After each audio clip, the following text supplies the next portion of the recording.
For 400 million years, sharks have roamed the Earth's oceans. Within the last century, humans have threatened to wipe them from existence. Today, New Age technology tempers hope for saving these great carnivores of the sea, providing scientists with valuable insight about the behavior of sharks within the marine environment. This knowledge will lead to making the waters not only safe for humans, but spare the sharks from their current state, an existence on the brink of extinction. Sharks have been called the perfect predator. For millions of years, their position at the top of the food chain has remained unchallenged. It is by human hands, however, that the shark's command over the creatures of the sea might soon end. Since we first ventured into the shark's domain, we have perceived our relationship with these animals as a battle of survival, kill or be killed. The perception of sharks as man-eating beasts has led us to believe that we must rid the world of sharks if we are ever to be safe in our oceans. It is this perception, combined with the overfishing of these animals, that has led many species into a position where their existence is in jeopardy. Sharks are declining at an alarming rate, and one of the things that we're trying to do is to let people know about this. I think a lot of people are unaware that sharks are under such fishing pressure and that there is such a great danger of them actually disappearing from our oceans. The fear that mankind harbors against the great carnivores of the sea manifests itself in the public opinion that sharks are an unlimited resource. Look, I'm not saying that sharks are in an extinction mode right now. There are really 370 different kind of sharks, and I'm sure that all of those are not going to become extinct no matter what we do. But I am saying that there are some sharks that are definitely impacted, that their populations could reach a place where they no longer have a critical mass of males and females, and then they'd crash forever. And this would be a travesty. This would be horrible. The main source of the shark's destruction lies in the wake of international longline fishermen, whose lines run up to 50 miles in length with as many as 4,500 baited hooks. Estimates indicate that in excess of 250 million sharks are killed each year, many at the hands of sport fishermen and floating gill nets. These nets can drift free, entrapping and killing sharks and other marine wildlife for decades. We like to point out that sharks are important to the environment. In fact, they're vital to the ecology of the oceans. And most people think that the ocean would be a great place if it didn't have sharks. They seem to think that, wow, that's a great idea, so why are we worried about sharks? The general public remains terrified by these animals. This fear, however, defies statistical logic. Worldwide, there are only 50 to 75 shark attacks annually, resulting in an average of less than 10 deaths. Bees, wasps, and snakes are responsible for far more fatalities each year, and the annual risk of being fatally struck by lightning is 30 times greater than that from shark attack. What I think would be useful for the public to know is that sharks are not the death fish from hell. They're not your worst undersea nightmare, just the opposite. Sharks are as important to the marine ecosystem as lions are to the Serengeti ecosystem. They play almost exactly the same role. Through ignorance and fear, we, as well as our governments, have allowed the harvesting of sharks to go relatively unchecked. Until very recently, there were no limits placed upon shark fishing. And you don't have to go out and count the number of sharks there are. You can count the number of shark fishing vessels that started to try to catch them and have gone out of business, are no longer catching sharks. Why? Because the sharks aren't there. Using their state-of-the-art riggings, modern longline fishermen are able to catch up to 25 tons of shark in a single outing. These commercial longliners, however, are only a symptom of a worldwide problem. And so what you have is this. You have a lot of commercial fishermen going out, buying boats, a lot of people catching this smaller and smaller pie of sharks until pretty soon there are no sharks and they go broke. Bad for the fishermen, bad for the sharks, bad for the American people who have lost their resource, and bad for the government who hasn't done their job in protecting that resource. No, it's not the commercial fishermen that's to blame here. Asian demand for shark fin soup has skyrocketed. Fishermen sell the fins for up to $22 a pound to wholesalers like Russell Hudson of Transocean Inc. This 2-pound set of sandbar shark fins is one shark. This box of shark fins is about 90 pounds and is worth to the fishermen approximately $2,000 and is caught in about 2 days of fishing. Across the globe, government fisheries are shirking their responsibility to regulate the harvesting of sharks so that they may survive in sustainable numbers. Many fleets of international factory ships capture the sharks with long lines, only to cut off the shark's fins and return the lifeless carcasses back to the ocean. If the entire shark was utilized properly, this bounty could feed millions with its meat. To fin a shark has become a morally unacceptable practice. To take a shark's fins off and to discard the remainder of the shark is considered wasteful. That type of moral mistake has to be corrected by educating both the public and the fishermen.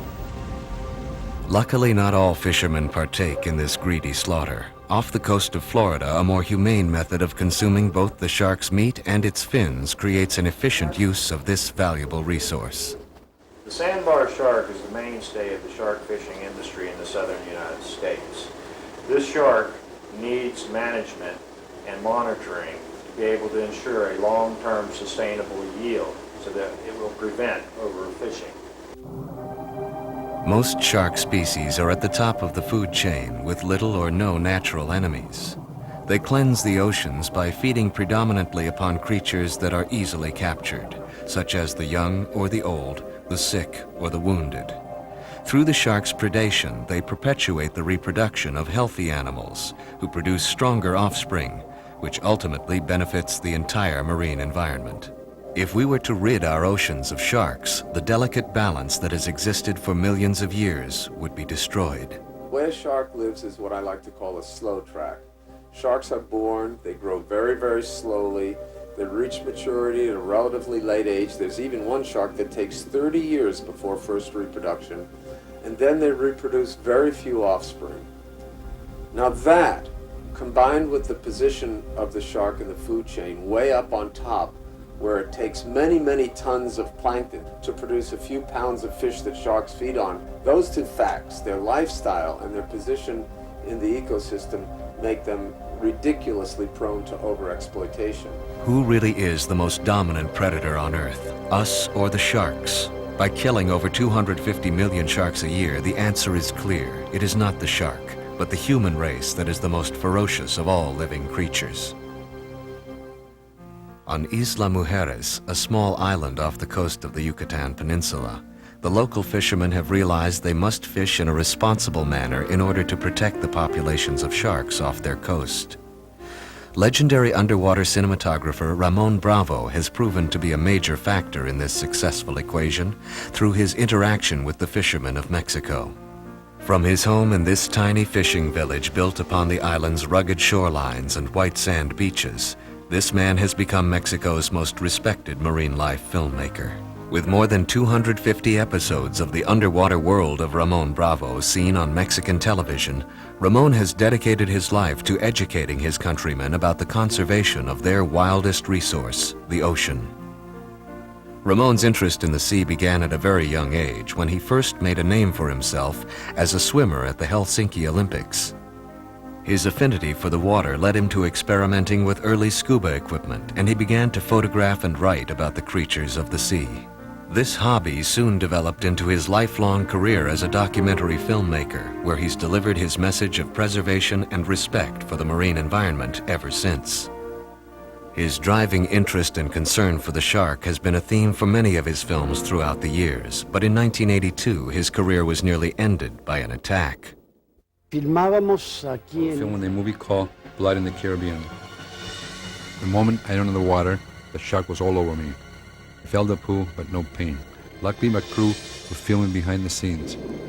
When I saw the blood in the water, I realized that I had been attacked. If the shark swam away, I immediately headed for the safety of the boat. The perpetrator of this attack was a 10-foot bull shark, implicated by the International Shark Attack File as the third most dangerous shark in the world.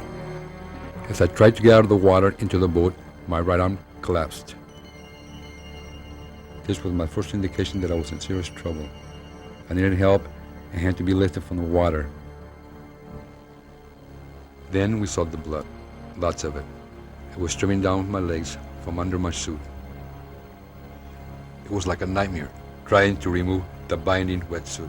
And to my outer shock, I saw that the bones on my elbow joint were completely exposed. Immediately, one of my crew members applied a tourniquet.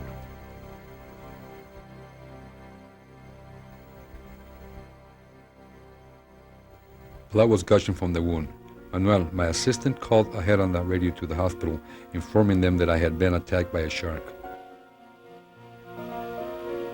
With a severed artery and losing massive amounts of blood, Ramon lapsed into shock within minutes of the attack. Upon their arrival at the dock, the ambulance rushed Ramon to the hospital. 15 minutes after the bite, I was in the operating room for 4 hours. Luckily, everything turned out fine. Thanks to the rapid response of his crew and adept reconstruction of his severed arteries and tendons, Ramon recovered fully from this attack. Today, fishermen from all of Mexico look to Ramon to educate them about the vital role that the shark plays on the marine ecosystem. In recent years, there has been an alarming decline in the shark harvest on Isla Mujeres. Ramon explains to Pepe that marine scientists are worried because fishermen are killing approximately 250 million sharks a year. He asks him if he has noticed a change in the shark fishing here in Isla Mujeres, and if he can still fish in the same areas with the same results. Pepe replies that the local fishermen are not catching as many sharks as they once did. Where they used to fish only 5 miles from shore, now they must go as far as 10. Years ago, they could easily catch 20 sharks in a week. Now they're lucky if they catch 4 or 5 in that same amount of time. Inevitably, there are those days during the week when they dread the trip home, for they will return to their families empty-handed. Pepe is sure that the number of sharks has definitely decreased. He tells Ramon that here on the island there have been fishermen who have caught sharks with only a tail and no fins. He wonders who could do such a diabolical deed. Where do they come from? No one knows. Do they come from the Pacific, or did the Japanese do this? Crude by modern fishing standards, the fishermen of Isla Mujeres lack the funds for today's high-tech equipment. Their lines have changed very little in a generation, and many of their boats have been passed down from father to son. The lines we use for fishing sharks are not miles and miles long, like in other parts of the world. Instead, we fish in a more primitive manner. Our lines only have 40 to 50 hooks and are not long enough to fish deep in the ocean. Years ago, we would get many sharks in a week. Now we only get a few. That is because in other parts of the world, they fish for sharks in a more sophisticated manner, and that has affected us here in our country. The fishermen of Isla Mujeres do not have the opportunity to benefit from mechanized winches and multi-million-dollar boats. The primitive manner in which they catch sharks may at first seem brutal, but in reality their methods are more conducive to sustaining both themselves and the populations of sharks in the area. I believe that in all of Mexico, the shark fisherman fishes with the intention of using the entire body of the animal, the meat, the skin, the jaws, absolutely everything. The meat is kept fresh by immediately bringing the catch to shore and butchering it on site. In the hot tropical sun, the elements of nature can spoil the meat in a matter of minutes. It is skinned, finned, filleted, and made ready for market. Without the luxury of readily available refrigeration, the meat must be dressed and salted all in the same day it is caught. The fisherman explains that they worked all day salting it. They will resalt it tomorrow, then in 3 to 4 days they will put it in the sun to dry. A walk through the streets of Isla Mujeres shows that the fabric of the island's culture and economy rely on the shark's resources. Its skin is used in the making of handbags, beautiful to the eye and nearly impervious to scuffs and scratches. The shark's jaws are sold as souvenirs, and its teeth are finely polished and set into exotic jewelry. With the entire economy of Isla Mujeres depending upon the fishing industry, the people of the island have a vested interest in protecting the shark. People like Ramon Bravo lead the way in this fight against the shark's wanton destruction. Due to the movies and the documentaries which have presented the shark as an unimaginable, terrible creature, it sometimes seems doubtful that we could protect it. All of the nations in the world need to unite to protect these creatures. These creatures are perfect in their form, yet the shark is truly extraordinary. By advocating the education of the public and the implementation of worldwide fishing regulations, the shark might have a chance to roam the oceans in the future, as it has for the past 400 million years. World-renowned shark researcher and inventor Eddie Paul is developing prototype instruments to unravel the mysteries that surround this elusive animal. Working at his lab in El Segundo, California, Eddie is manufacturing a video camera that will enable him to view for the first time ever inside the stomach of a live shark.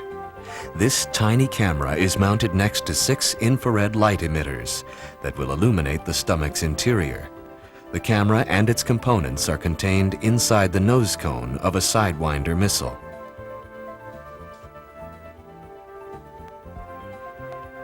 In the history of shark research, no one has ever observed the stomach contents of a live shark. Eddie makes last-minute adjustments to his equipment before teaming up with Ramon Bravo, 2,000 miles southeast on Isla Mujeres. With Eddie's inventions and Ramon's vast knowledge, they hope that their experiences here will lead to a deeper understanding of these great animals. We want to check the contents of the stomach to find out what the shark's normal diet would be on this particular shark. We also want to see the volume of the contents of the stomach, like if it's full or if it's empty. We know the fish on the long line that caught the shark will be in there, but we want to see if there's a lot more things in there if it came to the long line because of hunger. We always hear that they're prompted by hunger, and we're wondering if they actually have a totally empty stomach at the time they come in to bite on the hook. Another big advantage of this is that we can put this in the shark's stomach to look at his contents without killing the shark, which now is, they have to catch the shark, cut it open, spread everything out on the deck to see what it ate, and the shark dies. This brutal practice is commonplace when humans are attacked by sharks. In an effort to find this rogue killer, professional hunters comb the sea, catching and gutting every shark they can find, hoping to discover human remains in its stomach. Yeah, and then you let him loose when you're done, and he's mad, but he's okay. Yes. You think this will fit down his throat? Oh, perfect. Yeah, as long as my hand is off of it. Yes. Eddie Paul has brought another one of his inventions with him, a specially designed bite meter to test the force that is generated by the jaws of a shark. Inside the protective polymer shell is conductive foam. As the shark's jaws clamp down, the bite meter is compressed, creating less resistance. With an ohm meter, Eddie will measure the decrease in resistance and will convert the ohm readings into pounds per square inch. One of the tests we want to try while we're down here is a bite test. I want to check the pound of pressure exerted by a shark's jaw in the ocean when he bites down on something. Because we're going to be building a shark suit out of plastic, which is going to be a lot safer than the chainmail suits they use now. Local shark fisherman Pepe Magena has been fishing in these waters for 30 years. Ramon explains to Pepe that Eddie and his crew have come to Mexico to do some shark research. They would like to know if Pepe will try and catch a shark for their studies, either a tiger shark or a bull shark. It is very important, however, that the shark be kept alive. Pepe agrees and will begin preparations in the morning. As a veteran shark fisherman, he has learned that shark fishing in this area has become unpredictable at best. With only a handful of animals caught in an average week, Eddie and Ramon can only hope that soon the fishermen will return with a live shark in tow. Today, a rare occurrence has taken place. The fishermen have caught an 8-foot tiger shark. Once plentiful in these waters, the tiger is now a sparse commodity, only caught once or twice a month on the long lines of the local fishermen. The tiger shark can reach a length of over 15 feet and is responsible for more attacks upon man than any other shark except the great white. Because of the tiger shark's potential ferocity, Eddie determines that he will forego testing with his sensitive gear and provide Ramon with an opportunity to photograph the shark for an upcoming feature film. Even though the fish will be exhausted from its fight, Ramon warns his crew of the great danger that exists. He explains that the most important thing there to remember is that when the animal begins to recuperate, they must release it. Don't try to chase after the shark, he warns. If it wants to go, let it. He doesn't want any errors or accidents. And they are to remember the animal is just tired, but it's still a shark, and they don't dare forget it. While the men prepare their equipment, the fishermen pull the shark behind their boat to keep water flowing through its gills. When all is ready, Ramon enters the water. Facundo, one of Mexico's most skilled shark handlers, cautiously holds the shark as Ramon gets into position with his camera. The window of opportunity is brief before the shark revives, and the crew must act quickly. In its delirium, the shark is made to swim from handler to handler as Ramon catches these rare moments on film.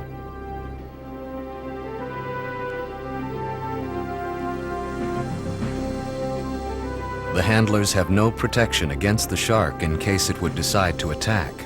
Despite its relatively small size, the tiger shark could fatally injure one of the divers in the blink of an eye. Ramon's passion is to save the creatures of the sea.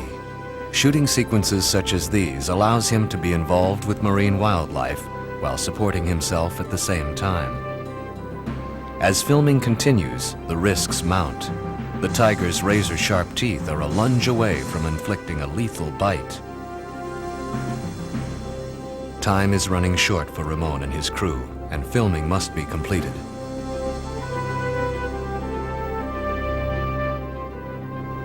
Manuel motions to Ramon that the shark is reviving. Ramon sees that handling it much longer will soon become dangerous, and makes the decision to set it free so as to avoid an accident.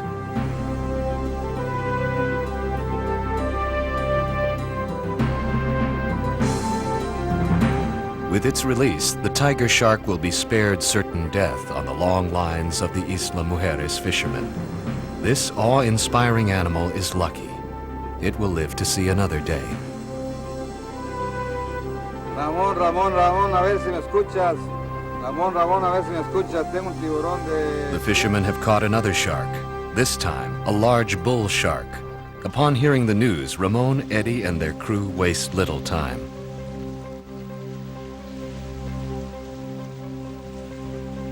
Because of its large size, massive jaws, and its proportionately large teeth, the bull shark is a formidable adversary and must be treated with the utmost care to ensure both the safety of the shark and the crew.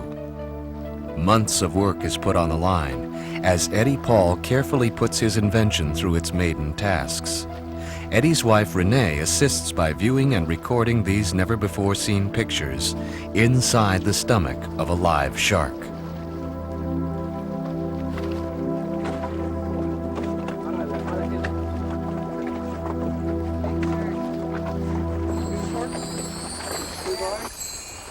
The camera makes its way into the shark's mouth, past its razor-sharp teeth.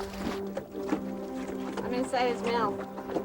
It immediately enters the throat, where the gill slots are visible on either side.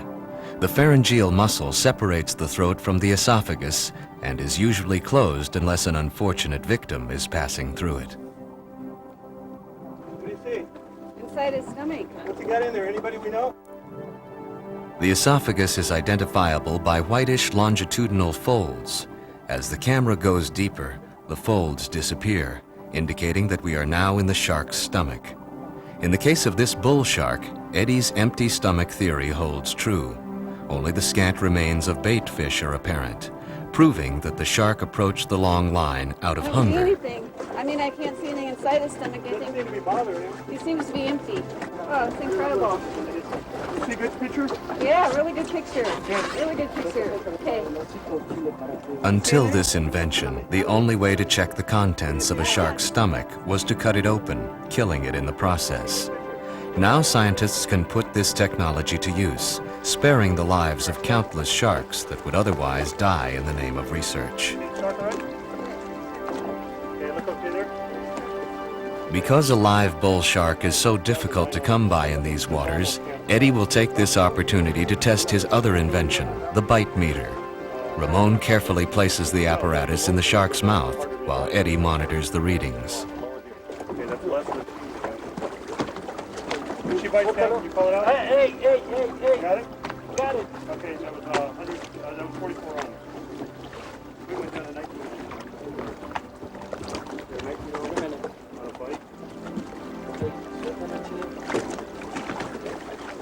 Okay. Bye. 21, 19 ohms, 17 ohms. 17, he went down to 17. 15 ohms, 13 ohms. 15 ohms. You're a good bite. The outer shell of the bite meter is made of high-impact plastic, the same material which Eddie is incorporating into his revolutionary protective shark suit. The data that he collects here in Isla Mujeres will be used in determining the suit's final design.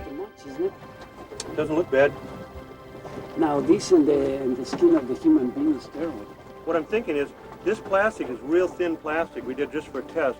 The plastic I make the suit out of will be real thick and form-fitted, so with a smaller shark, it should be a lot better than skin.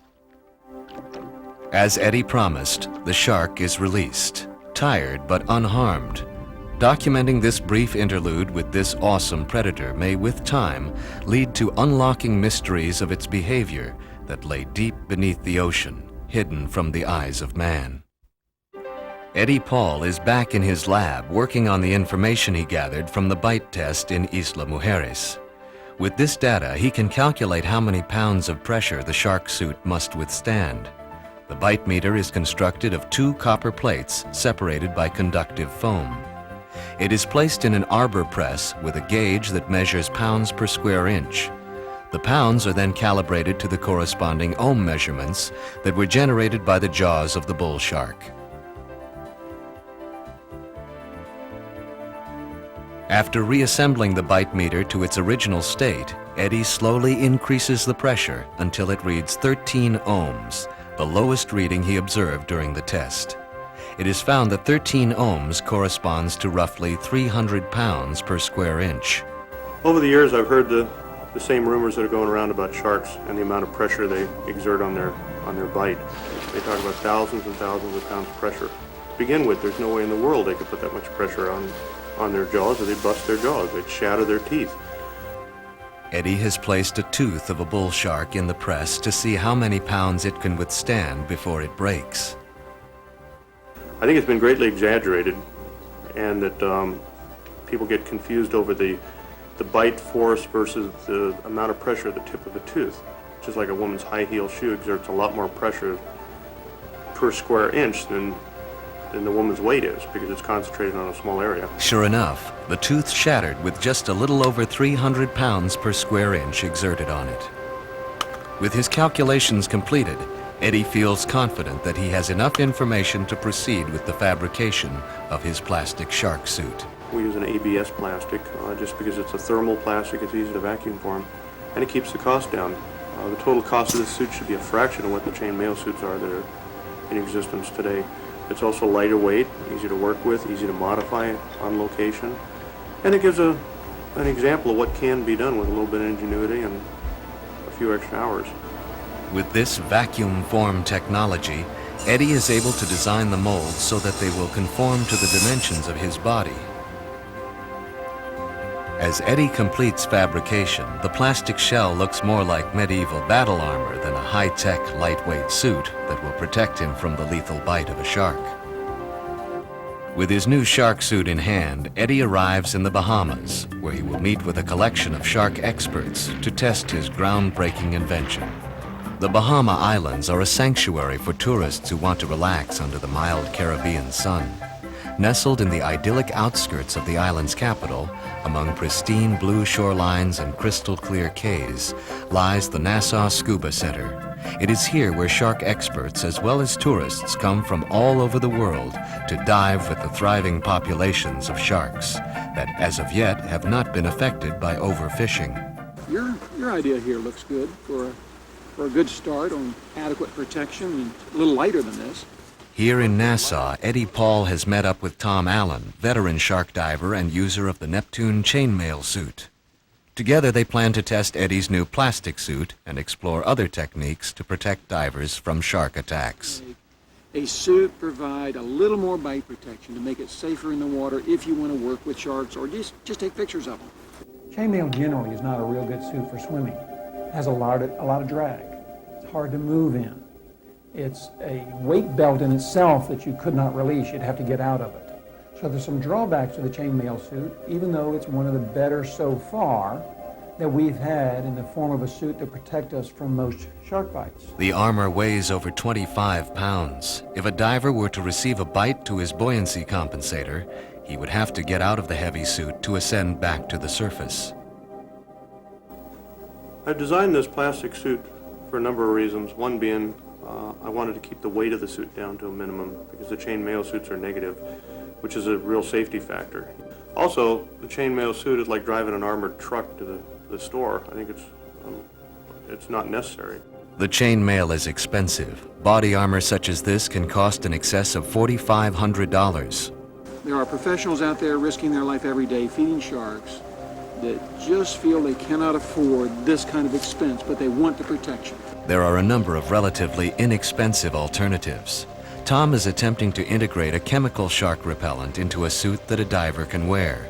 The chemical agent he is using is a surfactant and is found in most dishwashing soaps. By wrapping a bag filled with ordinary liquid soap around his arm, he will illustrate how a surfactant-laden suit might save a diver from a serious bite. With a chainmail suit under his wetsuit, Tom descends to test his theory. As a shark tries to take the bait, a mere sampling of the surfactant sends it frantically swimming away. Time and again, the sharks are repelled by the soap, either by departing rapidly or gagging on the bait and spitting it out. There are a number of methods for repelling sharks. Underwater photographer Noreen McKenney shows how a quick lunge with her camera can send a shark reeling. Using dive equipment such as a dive console or even a simple punch can dissuade a shark from investigating a human, an investigation which sometimes takes the form of a bite. They're not out just to bite things. They'll move around and see things, occasionally recognize it as a potential food, double check it. If they wanted to just bite things in the water, none of us would be safe in the water, but they don't. They're looking for a number of clues to key in on something to eat or to feed with or to bite. Most attacks occur when a person is at the surface, as it is there where most of their time is spent, unaware of their underwater surroundings. Many of these hit-and-run attacks could be averted if eye contact were made, so the person could be ready to fend away the shark as it comes in to investigate its mistaken prey. It is this quest for a more practical means of protection from sharks that has brought Eddie Paul here to test the waters.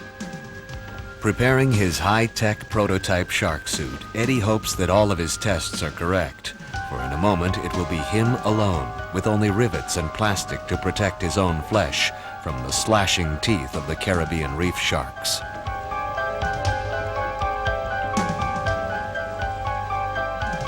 Taking a quantum plunge, Eddie slowly glides toward the bottom. Like a modern-age knight in space-age gear, he is embarking on the first step of what could be a revolution in anti-shark protection. Acting as safety divers, Jeff White and Fraser Nivens of the Nassau Scuba Center make last-minute adjustments and alterations to the suit. When they are securely on the bottom, Jeff begins chumming in the sharks.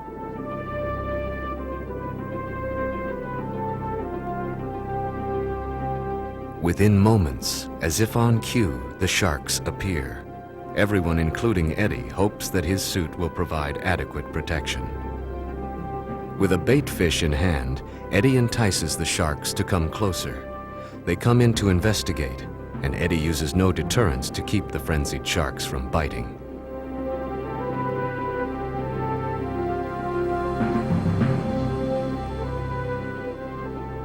Jeff waits in the balance to protect Eddie in case of a mishap.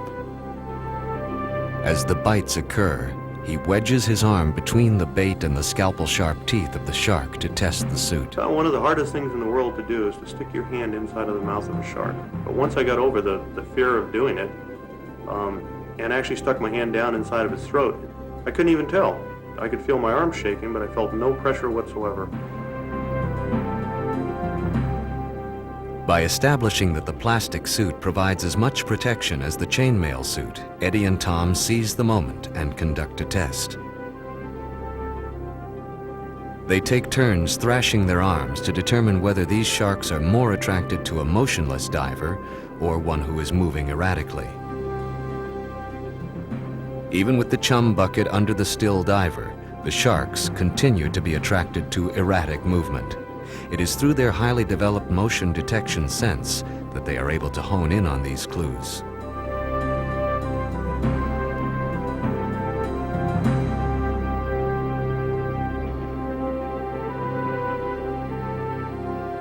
Though not conclusive, this test indicates that a person who has observed a shark in the area should not try to frantically escape. Rather, he should swim slowly away with consistent movements, keenly aware of his surroundings. Until scientists are able to determine exactly what factors make sharks bite humans, shark experts will have to protect themselves. With the development of shark protection devices like these, scientists will have increased accessibility to study their habits, and with time, decipher how to ensure their survival.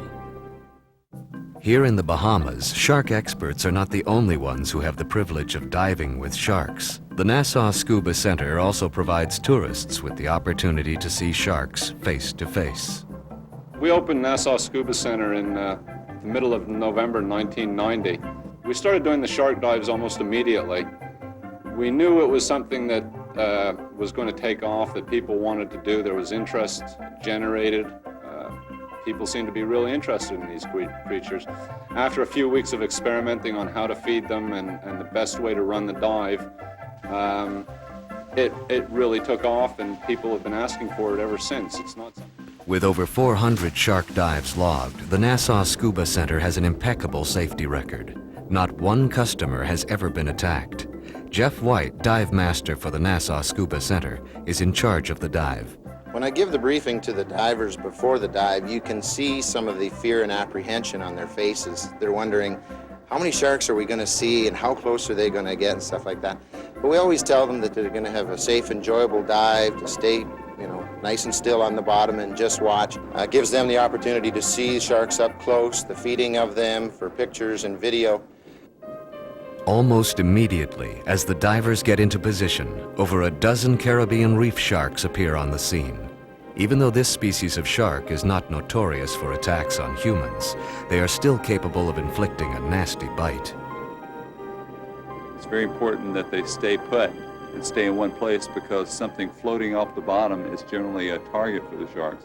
So we have them stay put on the bottom. Another thing that we tell them to do is we tell them to keep their hands to themselves, because these sharks are really incredible creatures, and they can bend 180 degrees, and they can turn around and bite you if you reach out to touch them.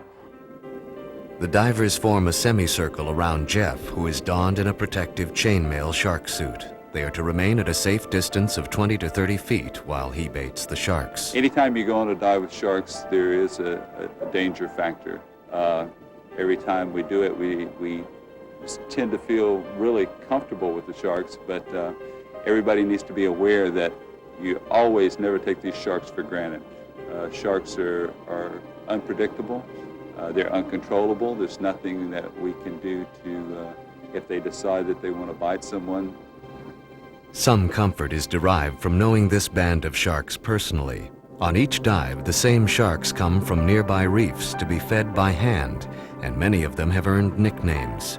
Chopfin, for instance, is a local shark that has had the tip of his tail severed. Over the years, sharks have always had this bad image about them as being a bloodthirsty, man-eating type of creature in the water, that when one sees you, it's going to hunt you down, swim up behind you, and eat you. And that's just not true. By doing this shark dive the way that we do it, we're providing people with the opportunity to see sharks firsthand in the water in a safe, protected way of doing the dive. And when they come back from the dive, they have a whole new respect for this creature. They're beautiful, they're a lot of fun to dive with, and by doing a safe, enjoyable experience like this, hopefully people will understand that these creatures need to be preserved and need to be taken care of. The education that the divers receive today is sure to remain in their minds forever. For them, the myth that sharks are man-eating monsters is an antiquated notion, kept only by those who have not had the privilege of swimming with the most misunderstood fish of the sea.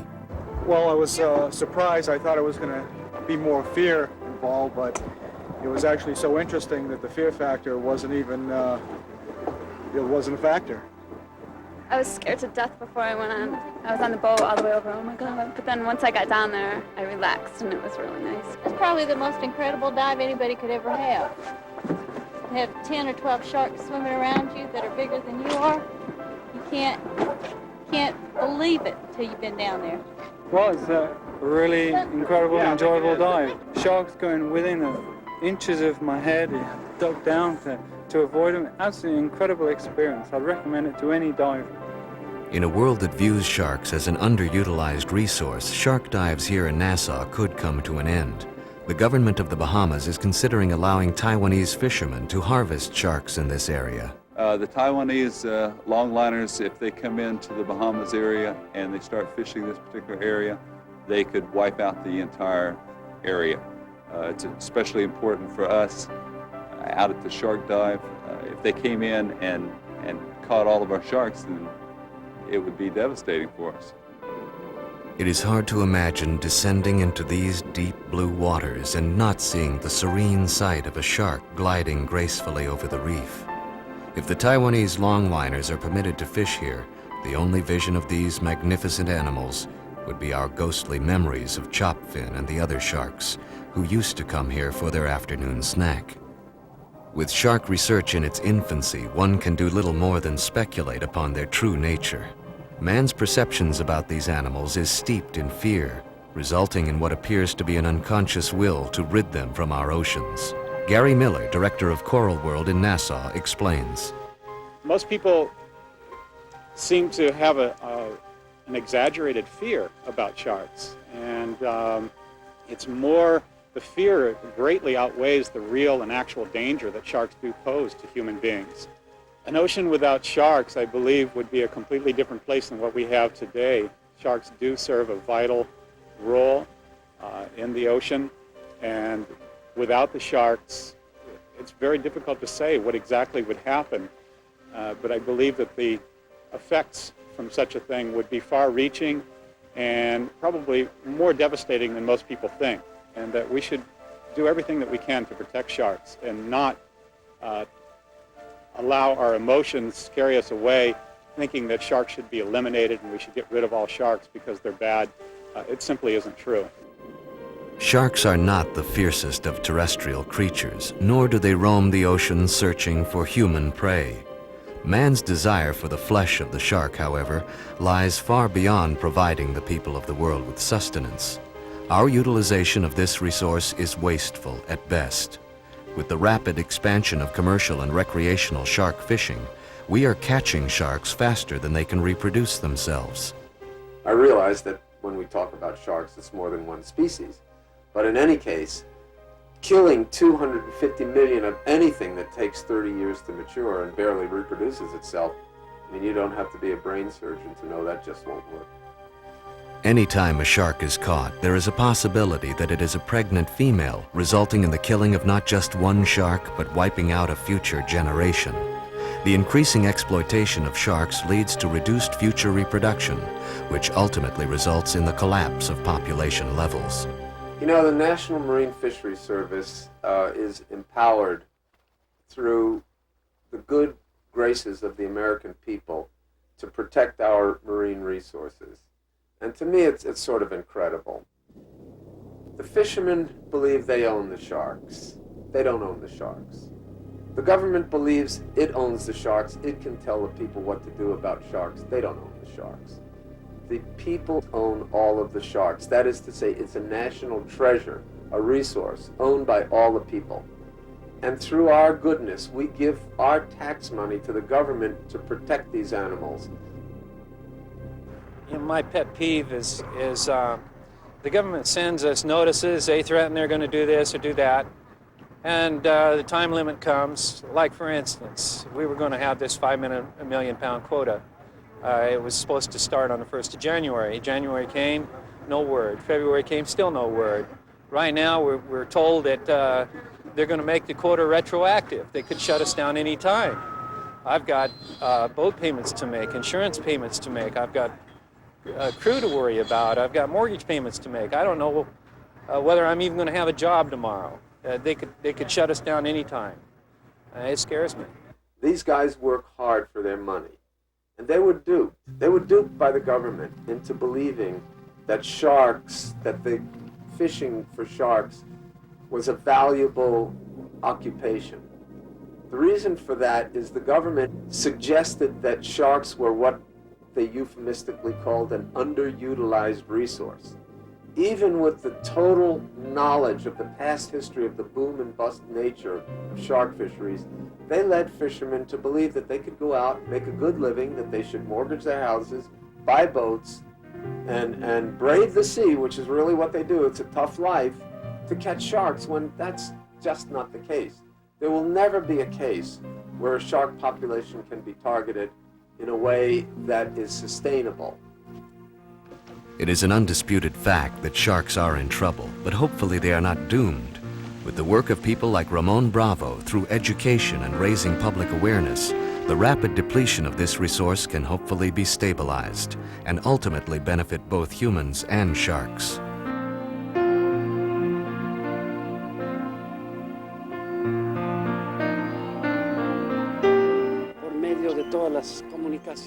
It isn't easy to protect these animals. They've earned such a terrible reputation given to them by the movies, television, and newspapers. I think the way to protect them is to regulate their capture. Weight quotas could be set not only in Mexico, but also in the US, Japan, and Europe. We should never put our own motive ahead of this wonderful animal in a struggle to remain in existence. With the inventions of people like Eddie Paul and the collaboration of shark researchers worldwide, the shroud of mystery can slowly be lifted to reveal how we can better cohabitate with these creatures. People are now learning that sharks are not agents of death and destruction. Rather, they are amazing animals with unjustly terrible reputations. These age-old attitudes, as irrational as they may be, must be abolished if we are able to save the shark from the most diabolical killer on Earth, ourselves.